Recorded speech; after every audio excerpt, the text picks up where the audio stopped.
Hello students, welcome to constant exam GK. इस video में सितंबर के फर्स्ट वीक के वीकली करंट अफेयर्स के ऊपर चर्चा करेंगे। वीडियो को एंड तक ज़रूर देखिएगा। जितने भी इम्पॉर्टेंट क्वेश्चंस हैं आपको मिल जाएंगे इस वीडियो के अंदर, और वीडियो बाइलिंगुअली दी जा रही है। तो अगर आप किसी भी मीडियम से तैयारी कर रहे हैं तो ये वीडियो आपके लिए सूटेबल होगी। वीडियो को एंड तक ज़रूर देखिएगा। तो चलिए बिना टाइम वेस्ट किए वीडियो करते हैं स्टार्ट। सारे क्वेश्चंस को पॉइंट्स के तौर पे कवर किया गया है, तो वीडियो को एंड तक देखिएगा और समझिएगा हर एक क्वेश्चन को। NCERT ने बाल वाटिका नाम का एक नया DTH चैनल लॉन्च किया है, जो कि प्रधानमंत्री ई विद्या योजना के अंतर्गत आता है। ये चैनल बच्चों को गुणवत्तापूर्ण शैक्षणिक सामग्री मुहैया कराता है, और उद्देश्य होगा डिजिटल पहुंच को बढ़ावा देना। और यह चैनल देश भर के स्कूलों में उपयोगी होगा। इससे शिक्षा समावेशिता भी सुनिश्चित होगी। किर्गिस्तान ने 2025-26 के लिए शंघाई सहयोग संगठन की अध्यक्षता ग्रहण की है, और यह 26वीं बैठक होगी, जो कि SCO बैठक बिश्केक में आयोजित होगी। और SCO विस्तार और सदस्य देशों के बीच बेहतर समन्वय पर कार्य किया जाएगा। युद्ध अभ्यास पर 2025 भारत और अमेरिका के बीच वार्षिक संयुक्त सैन्य अभ्यास हुआ। यह 1 सितंबर से अलास्का में हुआ, और दोनों सेनाएं आर्कटिक और पहाड़ी युद्ध कौशल पर ध्यान केंद्रित करती हैं। इस अभ्यास से दोनों देशों के बीच रक्षा सहयोग मजबूत होता है। एशियाई विकास बैंक ने असम के लिए $125 मिलियन का ऋण मंजूर किया है। यह शहरी सेवाओं में सुधार और जलवायु लचीलापन बढ़ाने के लिए परियोजना के असम के नागरिकों को बेहतर सुविधा दी जाएंगी, और निवेश क्षेत्रीय स्थिरता के लिए भी महत्वपूर्ण होगा। सेबी ने 1 अक्टूबर 2025 से इंट्राडे इंडेक्स ऑप्शंस के नियमों में संशोधन कर दिया है। यह निवेशकों की सुरक्षा और बाजार की स्थिरता सुनिश्चित करेगा। नियमों के ट्रेडिंग से अनुशासन आएगा और बाजार संचालन अधिक सुरक्षित प्रभावी होगा। भारतीय रेलवे और सेबी ने बीमा कवरेज बढ़ाने के लिए समझौता ज्ञापन पर हस्ताक्षर किया है। यह कदम रेलवे कर्मचारी यात्रियों को बेहतर वित्तीय सुरक्षा देगा, जिससे जोखिम प्रबंधन में भी सुधार होगा। प्रधानमंत्री ने नई दिल्ली में सेमिकॉन इंडिया 2025 कार्यक्रम का उद्घाटन किया। इस पहल से भारत को वैश्विक सेमीकंडक्टर हब बनने में मदद मिलेगी। यह तकनीकी नवाचार और निर्माण को बढ़ावा देगा। योजना का उद्देश्य घरेलू चिप उत्पादन को बढ़ावा देना है। RBI ने वित्त वर्ष 2025-26 के लिए भारत की GDP वृद्धि का अनुमान 6.5% रखा है। यह संकेत देता है कि भारतीय अर्थव्यवस्था स्थिरता के साथ विकास करेगी, और नीति सुधारों में भी ये योगदान माना गया है। भारत थाईलैंड सैन्य अभ्यास मैत्री 14 1 सितंबर 2025 से मेघालय के उमराण में शुरू हुआ, और यह अभ्यास दोनों देशों के सेनाओं के बीच सामरिक सहयोग बढ़ाता है, जो कि परिचालन दक्षता आपसी मजबूत करेगी। हर एक क्वेश्चन जो कि पॉइंट्स के रूप में आपको दिए जा रहे हैं, और इसको बाइलिंगुअली मैंने कवर किया है, तो आपके लिए काफ़ी सूटेबल होगी। और वीडियो को एंड तक ज़रूर देखिएगा। आप हमें जितने भी क्वेश्चन देख रहे हैं, इसका क्वेश्चंस के रूप में आपको कहीं ना कहीं आपके एग्ज़ाम्स में क्वेश्चन मिल ही जाएगा। तो आपको एंड तक ज़रूर देखना है, और जितने भी 30 क्वेश्चंस आपको स्लाइड और पॉइंट्स के माध्यम से दिए जा रहे हैं, इसको भी कवर करना है आपको।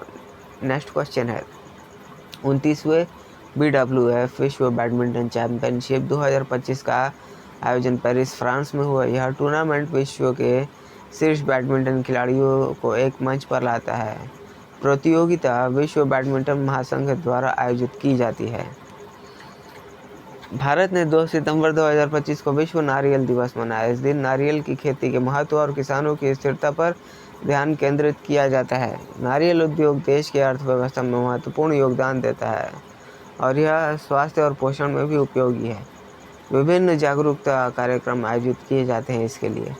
आंध्र प्रदेश सरकार ने विशाखापट्टनम में भारत का पहला एआई केंद्र स्थापित किया है। यह केंद्र एआई शोध, प्रशिक्षण और नवाचार को बढ़ावा देगा। इसका उद्देश्य डिजिटल इंडिया की पहल को सशक्त बनाना होगा।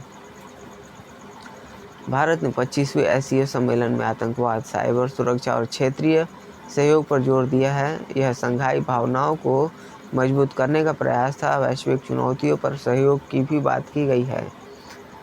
सिरिल ने वित्त वर्ष 2025-26 के लिए भारत की जीडीपी वृद्धि 6.5% अनुमान लगाया है। यह संकेत भारतीय अर्थव्यवस्था विश्वसनीय और स्थिर बनी रहेगी, ये कहेगा, और नीति सुधारों के लिए भी यह सहायक माना गया है। सर्वोदय स्मॉल फाइनेंस बैंक ने FD backed credit card launch किया है। ये कार्ड फिक्स्ड डिपॉजिट के आधार पर जारी होंगे। ग्राहक इनका उपयोग करने के लिए सुरक्षित वित्तीय विकल्प पाते हैं। भारतीय रेलवे और एसबीआई ने बीमा कवरेज बढ़ाने के लिए समझौता ज्ञापन पर हस्ताक्षर किया है। इसका उद्देश्य रेलवे कर्मचारी यात्रियों को बेहतर वित्तीय सुरक्षा प्रदान करना कदम जोखिम प्रबंधन को सुदृढ़ करेगा। प्रधानमंत्री मोदी नई दिल्ली में सेमिकॉन इंडिया 2025 कार्यक्रम का उद्घाटन किए। ये कार्यक्रम भारत को वैश्विक सेमीकंडक्टर हब बनाने की दिशा में एक बड़ा कदम है। यह डिजिटल इंडिया पहल को सशक्त बनाएगा।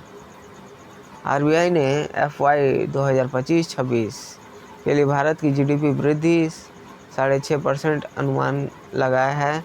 भारतीय अर्थव्यवस्था के संतुलित विकास की भी उम्मीद की जा रही है। मैत्री 14 भारत और थाईलैंड के बीच, ये क्वेश्चन रिपीट हो गया है।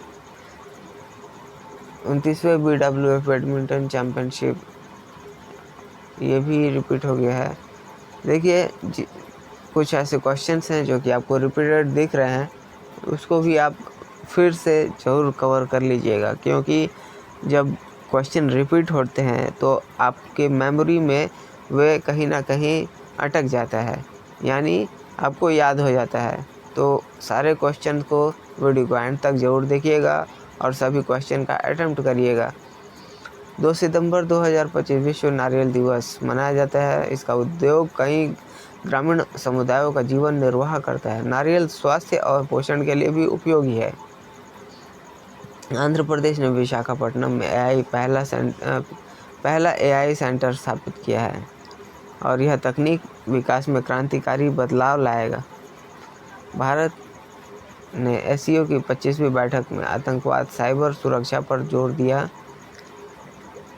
नशा तस्करी, साइबर अपराध के खिलाफ सख्त कदम उठाने की बात कही गई है यहाँ, और सुरक्षा सहयोग को गहरा करता है। भारत ने एससीओ सुधारों का भी समर्थन किया है।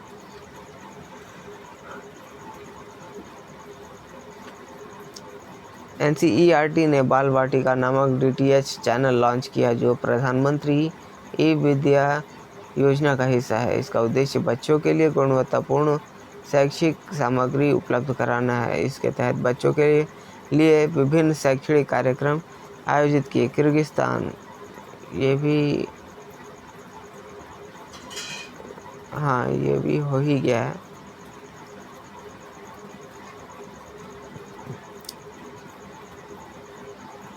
एशियाई विकास बैंक ने असम के शहरी सेवा सुधार और जलवायु लचीलापन बढ़ाने के लिए 125 मिलियन अमेरिकी डॉलर का ऋण मंजूर किया है। यह परियोजना स्थानीय प्रशासन की क्षमता बढ़ाएगी, पर्यावरणीय जोखिम का मुकाबला करेगी।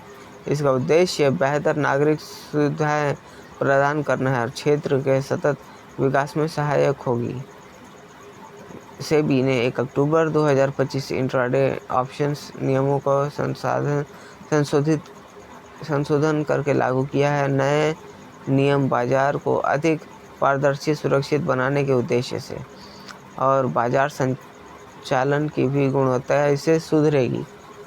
सो स्टूडेंट्स, जितने भी इम्पोर्टेंट पॉइंट्स है, ये सारे इम्पोर्टेंट क्वेश्चन के रूप में आपको दिए गए हैं। वीडियो को आपने पूरा देखा होगा, ऐसे आशा करता हूँ। वीडियो से आपको थोड़ी भी हेल्प मिली हो।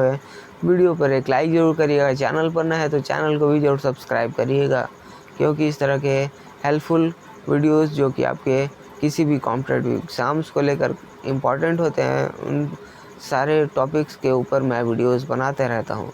तो मिलते हैं नेक्स्ट वीडियो में, तब तक के लिए कीप वॉचिंग, कीप प्रिपेयरिंग।